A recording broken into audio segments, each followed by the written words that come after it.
ജീവിതം എന്താണ്? അതൊരു പുതിയ ചോദ്യമല്ലല്ലോ. എത്രയോ നാളുകളായി ആളുകൾ അന്വേഷിക്കുന്നു. ആത്മീക സാധകന്മാർ, തത്വജ്ഞാനികൾ.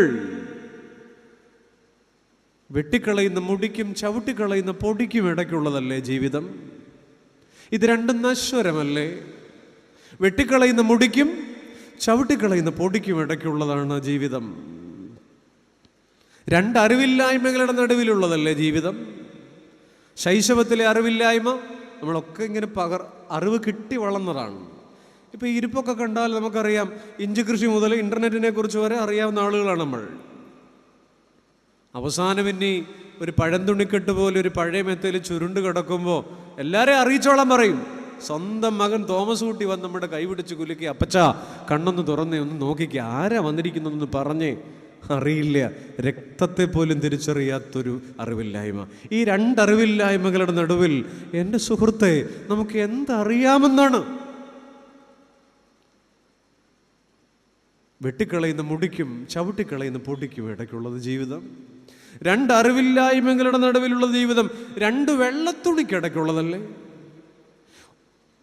ഒന്നാമത്തെ ആ രണ്ട് വെള്ളത്തുണിയും തമ്മിൽ ഒരു 10 മീറ്ററിൻ്റെ അകലമില്ല.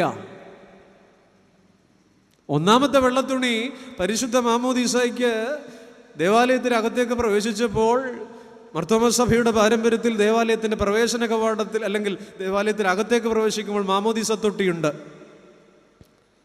അവിടെ നിന്ന് കോരിയെടുത്ത് തന്നെ ഒരു വെള്ളത്തുണിയിലേക്ക് പൊതിഞ്ഞെടുത്തപ്പോൾ ഒരു വിശുദ്ധ തൈലത്തിൻ്റെ ഗന്ധവും നനുവുമുള്ള ഒരു വെള്ളത്തുണിയിൽ തുടങ്ങിയതാണ്. ആ കുഞ്ഞിനെയും കൊണ്ട് പ്രിയപ്പെട്ട അമ്മ ഗ്രാനൈറ്റ് പാകിയ ആ ദേവാലയത്തിൻ്റെ നടുത്തളത്തിൽ മുമ്പിൽ നിന്നതാണ്. അവിടെ നിന്ന് നമ്മൾ ഇറങ്ങിപ്പോരുന്നു. പിന്നെ നാട് മുഴുവൻ വിറപ്പിച്ച് നമ്മൾ പടയോട്ടങ്ങൾ നടത്തുന്നു. നമ്മൾ ഉണ്ടായതുകൊണ്ട് റാന്നി ഭൂമി കുലുങ്ങുന്നില്ലെന്ന് പറഞ്ഞ് നമ്മൾ നടക്കുന്നു. അവസാനം പോക്കുവെയിലിൻ്റെ പൊന്നു വീഴുന്ന ഒരു വൈകുന്നേരത്തൊരു മറ്റൊരു വലിയ വെള്ളത്തുണിയിൽ പൊതിഞ്ഞ് കൃത്യമായി അതേ ചുവന്ന ഗ്രാനൈറ്റിൽ, ഇടവകപ്പള്ളിയുടെ ഗ്രാനൈറ്റിൽ ചെന്ന് നിൽക്കും. ഈ രണ്ട് വെള്ളത്തുണി തമ്മിൽ മാമോദീസ തൊട്ടിയുടെ സ്ഥലം മുതൽ ദേവാലയത്തിൻ്റെ നടുക്ക് ആ പെട്ടി കൊണ്ടുപോയിക്കുന്ന സ്ഥലം വരെയുള്ള ദൂരമാണ്. എത്ര മീറ്റർ ഉണ്ടാവും? ഈ മീറ്ററുകളാണ് നമ്മുടെ ജീവിതത്തിൻ്റെ ദൂരം.